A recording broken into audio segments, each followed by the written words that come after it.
చక్కగా విన్నారు మీరు. చేతులు కట్టండి, చేతులు కట్టండి. మీరు దేవుని ఆలయంలోకి వచ్చినప్పుడు మీ ప్రవర్తన జాగ్రత్తగా చూసుకొనండి అనే వాక్యం మీకు తెలుసు. మీరు ఎంత క్రమంగా వచ్చారో, ఎంత క్రమంగా కూర్చున్నారో, ఎట్లా వారిగా కూర్చోవడము, కూర్చునే విధానము మీరు నేర్చుకోవడము, మరి ప్రార్థించేప్పుడు కొన్ని 4 విషయాలు నేర్చుకోవడము, ప్రార్థన అనగానే మీరు చేసేటువంటి ఆ విషయాలన్నీ కూడా మేము దేవుడు చూస్తున్నాడు కనుక మీరు నేర్చుకున్న ప్రతి విషయము దేవునికి మహిమకరంగా ఉంటుంది. సరే, మరి ఇంత చక్కటి వాక్యాలు మీరు విన్నారు కదా, సాక్ష్యాలు మీరు విన్నారు కదా, మీకేమనిపిస్తుంది? ఒక ప్రశ్న వేస్తున్నా నేను. విన్నారా? అసలు ఎంతమంది విన్నారు? వెనక ఉన్నవారు విన్నారా? ఇంకా కొంచెం స్థలం ఉంటే ఇంకా వెనకకు వెళ్ళి కూర్చున్నవారు అనుకుంటున్నారా? విన్నారా? వెనక ఉన్నవాళ్ళు మీరు వింటే చేతులు చాలా, దేవుడు మీకు ఇచ్చిన చేతులు మాకు కనబడాలి. Very good. ఎందుకంటే ఇక్కడ మైక్ కూడా ఉన్నది, మైక్లో మాట్లాడారు, మీరు అందరు విన్నారని చెప్పి తెలుస్తున్నాను. కనుక వారు చెప్పిన ప్రతి సాక్ష్యము మీ హృదయాలను కదిలించుగాక అనేటువంటి ప్రార్థన నేను అక్కడ కూర్చొని నేను హృదయంలో ప్రార్థన చేసుకుంటున్నాను. దేవా, ఇది సజీవ సాక్ష్యము. ఈ సజీవ సాక్ష్యము బిడ్డలు వింటున్నప్పుడు వారి హృదయాలలో ఒక కార్యము జరుగునుగాక అని నేను ఆలోచిస్తూ వచ్చాను. కనుక తప్పకుండా దేవుడు ఆ కార్యాన్ని మీ హృదయాలలో జరిగిస్తాడు. ఎప్పుడు జరిగిస్తాడు అంటే, మరి శాంతి సార్ చాలా వాక్యాలు మీకు నేర్పిస్తున్నాడు, రాజు సార్ నేర్పిస్తున్నాడు. గద్దింపుకు లోబడినప్పుడు, శిక్షను అంగీకరించినప్పుడు,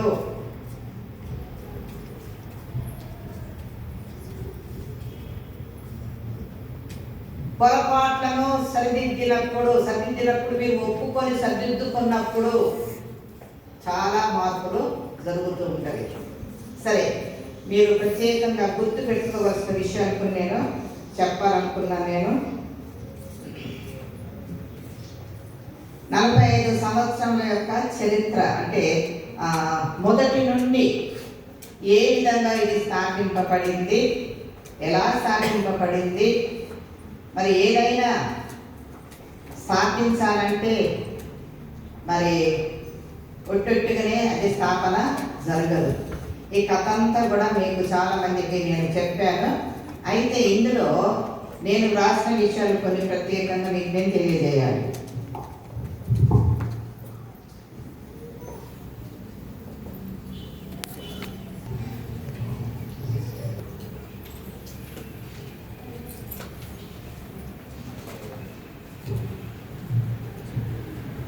మీ జీవితంలో ప్రతి ఒక్కరు వారి యొక్క జీవితంలో గుర్తు పెట్టుకోవాల్సినటువంటి ప్రధానమైనటువంటి డేట్స్ కొన్ని ఉంటాయి, వ్యక్తుల పేర్లు ఉంటాయి.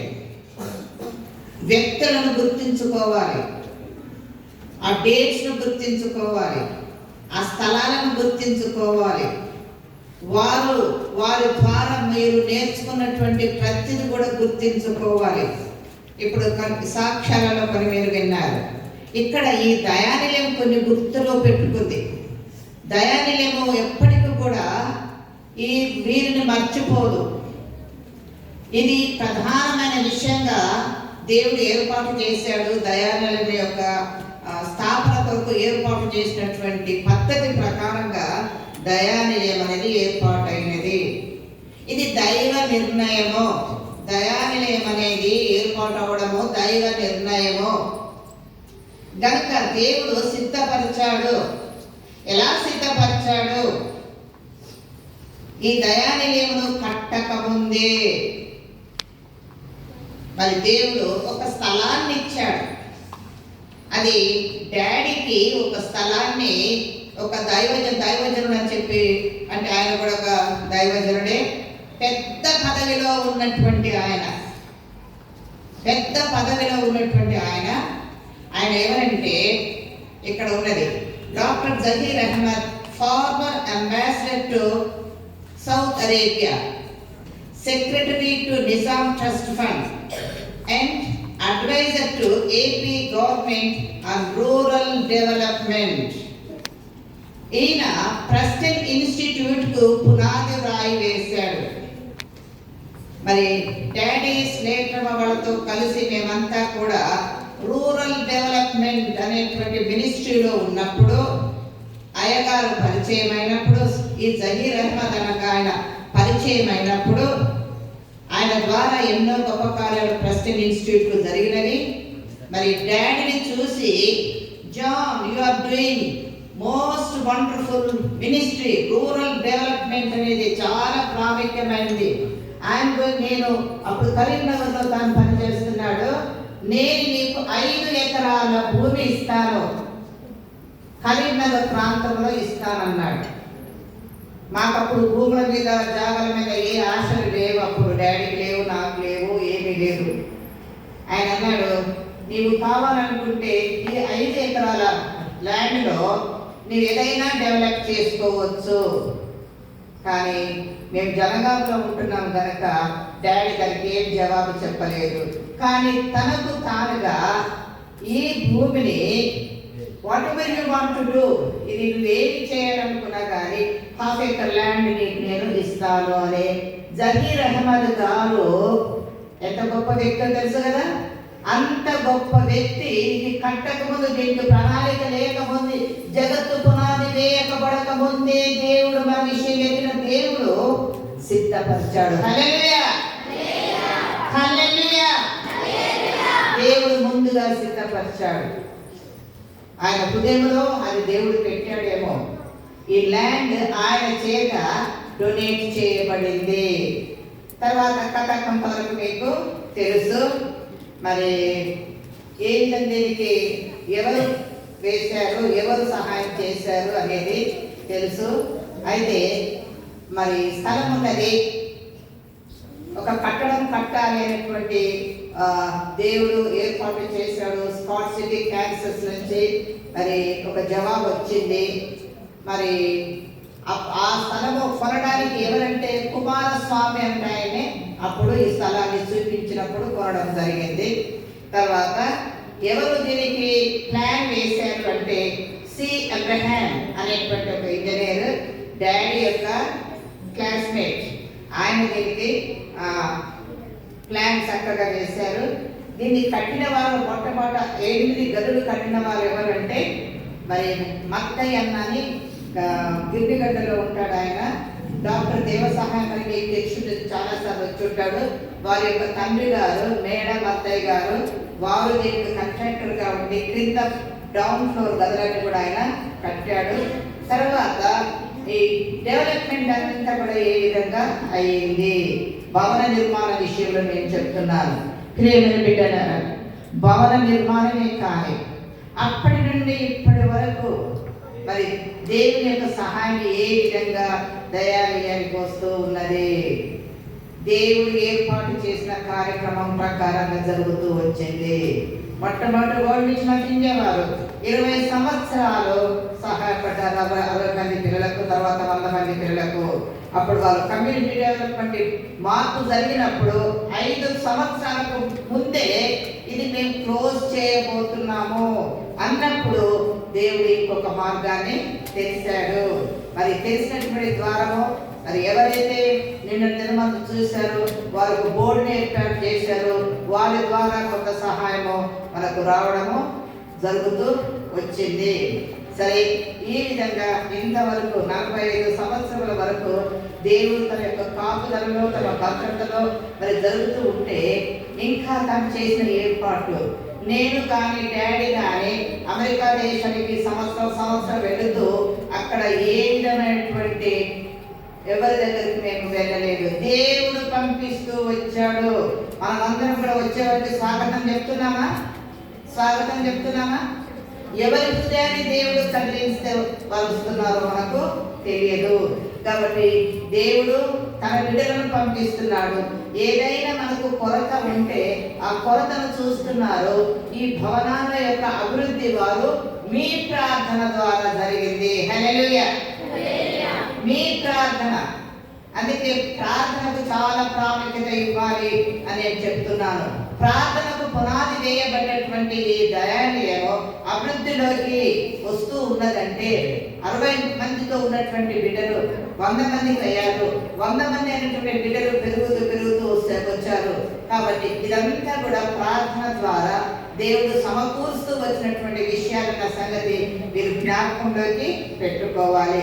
ఇక ఇప్పుడు మీరు చెప్పినటువంటి సాక్ష్యము మీరు విన్నారు. ఈ సాక్ష్యాలు మరి మమ్మీ డాడీని దేవుడు ఏర్పాటు చేసుకున్నా. ఇక్కడ ఒక లిస్ట్ ఉన్నది, ఇంకొక లిస్ట్ ఉన్నది.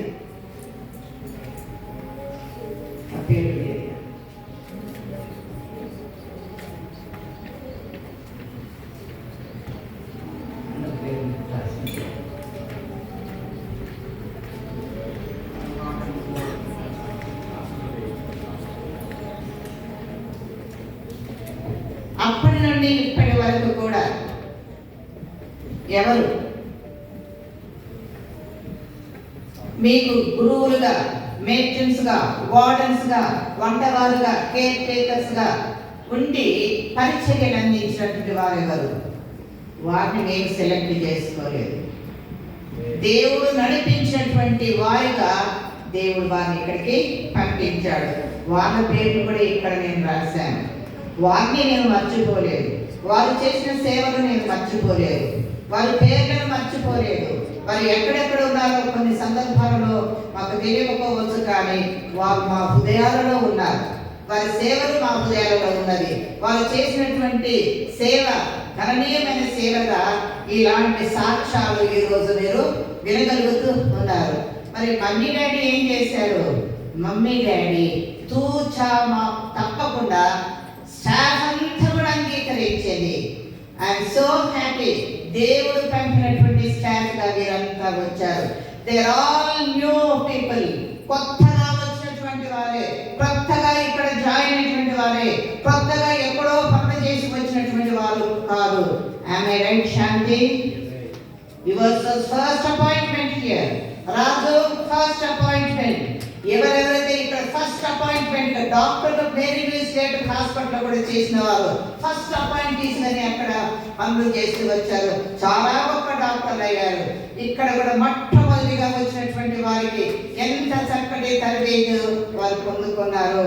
ఇప్పటి వరకు కూడా ఆ వార్డెన్స్ కానీ, కేర్ టేకర్స్ కానీ, మేట్రన్స్ కానీ, వర్కర్స్ అందరూ కూడా తప్పకుండా రూల్స్ అండ్ రెగ్యులేషన్స్ వారు పాటిస్తూ ప్రతి అడ్వైస్ వారు ప్రేమతో స్వీకరిస్తూ వారు ఎంతగానో కుడియడమ భుజాలుగా ఉండి దేవుని యొక్క ప్రణాళికను నెరవేర్చలో సహకరించారు కనుక ఈ 45 సంవత్సరాలు దేవుడు దీన్ని దీవిస్తూ వచ్చాడు. హల్లెలూయా చెప్పండి. హల్లెలూయా.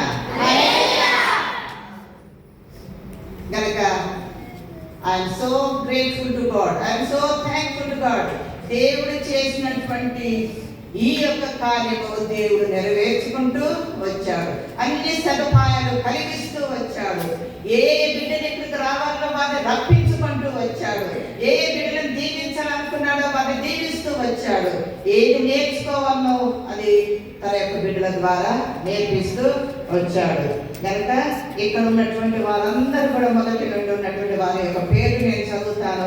వారందరూ ఒక్కొక్కరిలో వేసినటువంటి విత్తనము ఆత్మీయ విత్తనమే కావచ్చు, విద్యా సంబంధమైనటువంటి శ్రేష్టమైన పునాదే కావచ్చు,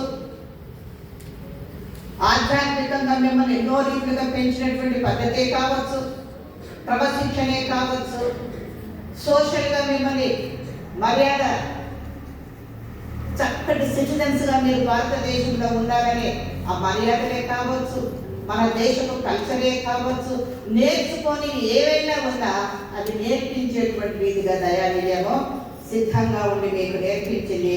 మొదటి నుండి కూడా దేవుడు ఎవరెవరిని వాడుకున్నాడో ఇంతవరకు వాడుకున్నటువంటి పరిస్థితిని బట్టి ఎంత గొప్ప సాక్ష్యాలు మనం విన్నామో మీరు చూశారు. మరి కమలాకర్ రెడ్డి గారు అనేటువంటి ఆయన చాలా కాలం అకౌంటెంట్గా ఉండి మరి నేను ఆ సమయంలో మరి ఇది మొదలు తెరిచినప్పుడు స్థాపించినప్పుడు నేను టీచర్గా ఉండి మరి మా పిల్లలు చిన్న పిల్లలుగా ఉన్నప్పుడు ఇంటి వ్యవహారాలు, బడి వ్యవహారాలు అన్ని చూసుకునే పరిస్థితిలో మరి వరల్డ్ విజన్ ఆఫ్ ఇండియా అప్పుడు ఒక్కొక్కరికి ఒక్కొక్క స్పాన్సర్ ఉన్నప్పుడు ఎంతో రాత పని ఉండేది. మరి అటువంటి రాతలన్నీ కూడా రాసుకుంటూ, పేపర్లు దిద్దుకుంటూ, పరీక్షలు చేసుకుంటూ, ఇంట్లో చూసుకుంటూ, బయటదంతా కూడా వచ్చిన కొత్త వాడంతూ నేర్పించుకుంటూ, ఏమి చెప్పాలా, ఏమి చెప్పకూడదు, ఎట్లా తగ్గి తీయాలా, ఏమి నేర్పించాలా, నేర్చుకున్నారా లేదా అని మీకు కూడా పరీక్షలు పెట్టుకుంటూ నడిపించే విధానంలో అకౌంట్స్ విషయంలో మటుకు కమలాకర్ రెడ్డి గారు అనేటువంటి ప్రెసిడెంట్ ఇన్స్టిట్యూట్ మ్యాథ్స్ టీచర్ గారు చాలా కాలం వరకు